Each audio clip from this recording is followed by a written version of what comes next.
conflict in the Middle East is complicated. I mean, it's a 3,000-year-old conflict of politics, war, religion, and culture. 3,000 years. That's almost as old as Mitch McConnell. But Trump, a bewildered old sociopath who has no loyalty to anyone anywhere, pretends that he cares for Israel while he denigrates Jews, all to try and regain power while keeping his anti-Semitic base intact. Stand back and stand by. Here's an interview where the real Trump emerges. Any Jewish person that voted for her or him or whoever it's going to be, I assume it's going to be her, anybody that did that should have their head examined. If you love Israel or if you're Jewish, because a lot of Jewish people do not like Israel, and they happen to be in New York. You know that. Yes. But if you are Jewish, regardless of Israel, if you're Jewish, if you vote for a Democrat, you're a fool. That's interesting. You know, seeing how Kamala's husband is Jewish and the Democrats are the only party to ever have a Jewish person on a ticket like they did in 2000 with Joe Lieberman, and every country club in America has anti-Semitic roots, I think that Trump might be lying. They have let Jewish people down since Obama at levels that nobody could believe possible. You know, 15 years ago, the strongest lobby in all of Washington was Israel. It was by far the strongest lobby. Nobody would say anything bad about Israel. So it's a hell of a change. I assume you know exactly what I'm saying. Oh, I know. 15 years ago, you couldn't say a bad thing. No. You'd be out of office. Yeah.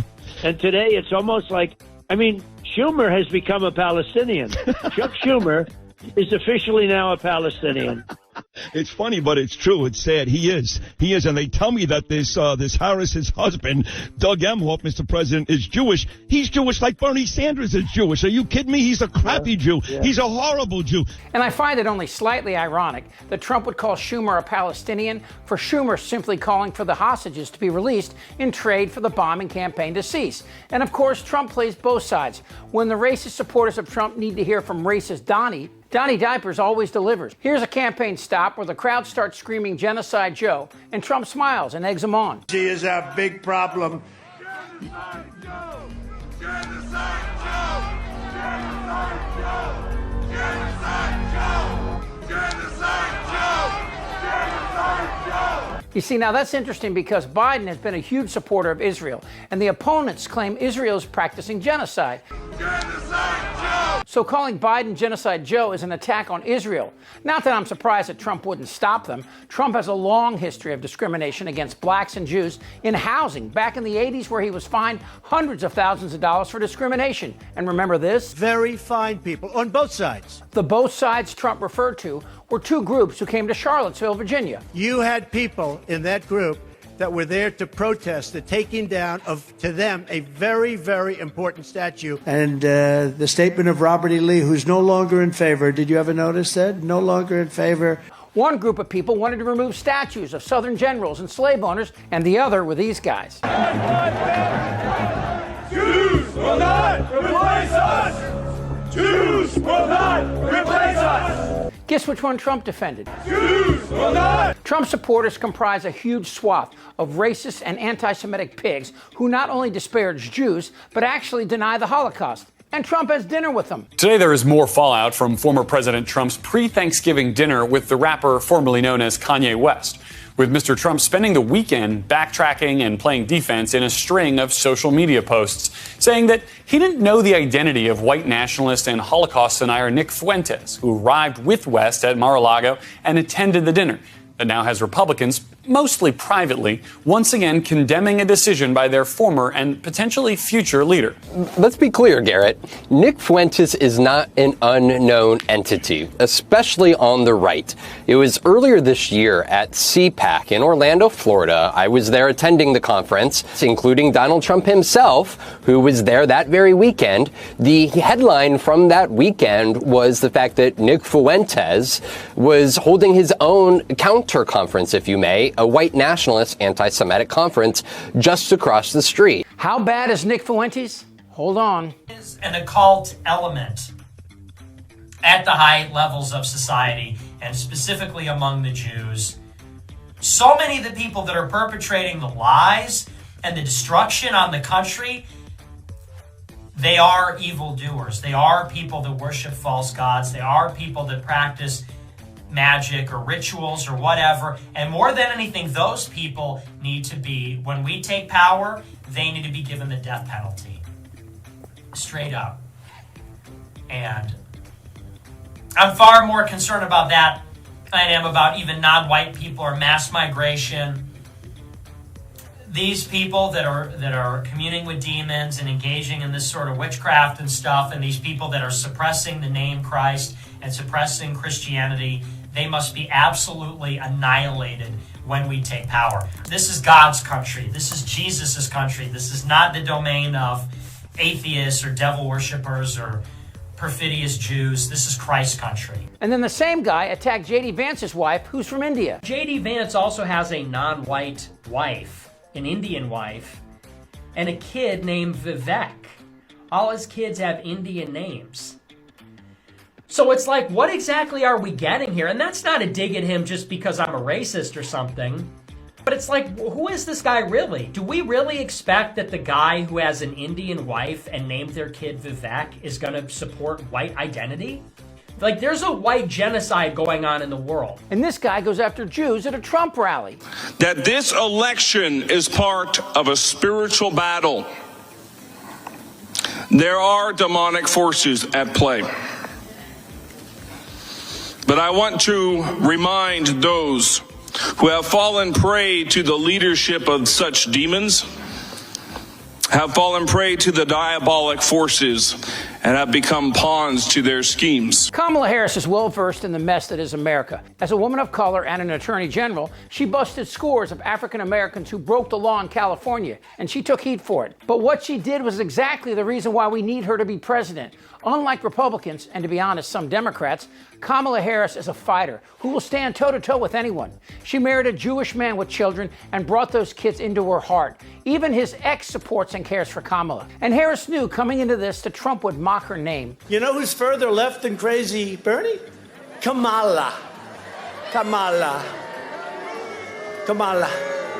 She knew Trump would mock her husband's religion and that these kids would have to face a lot. But you can just feel the momentum turning her way.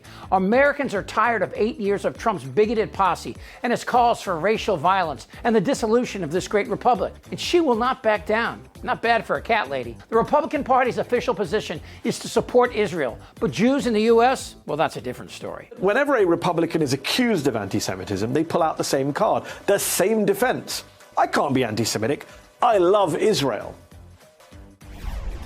We need to be the best friend Israel can have. I don't think we have been as good a friend as we should have been. I encourage my colleagues to show solidarity with Israel, to support the president's removal of the United States from UNESCO. I'm proud to stand here with my colleagues in support of Israel. They have the right to defend themselves from terrorists who are trying to kill them and take their land. Yes, they do support Israel, and they want you to know that.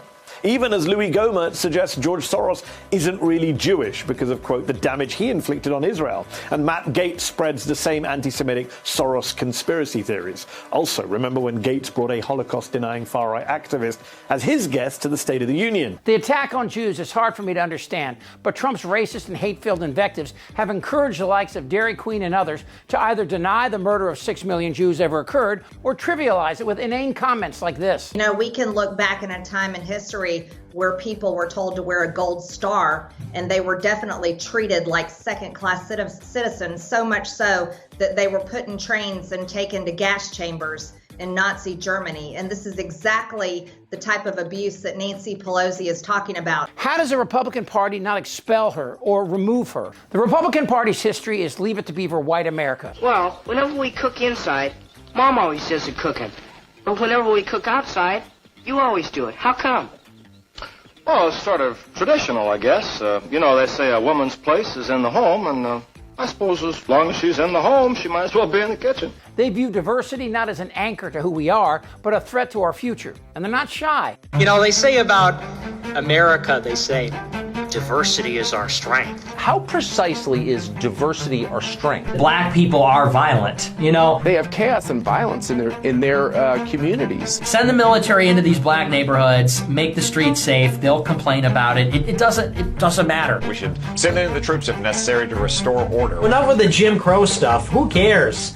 Oh, to drink out of a different water fountain. Oh, the legacy of Jim Crow. That was 67 years ago. We live in a big Middle Eastern bazaar with people sitting on blankets and selling cockroaches on sticks. We have a moral obligation to admit the world's poor, they tell us, even if it makes our own country poorer and dirtier and more divided. And white people are done being bullied. Before I have to go, here's another look at Nick Fuentes, one of the weird incels that make up Trump's youth base. Listen to him and be thankful for your parents. What, people calling me gay because I've never had a girlfriend? I think if anything, it makes me less gay.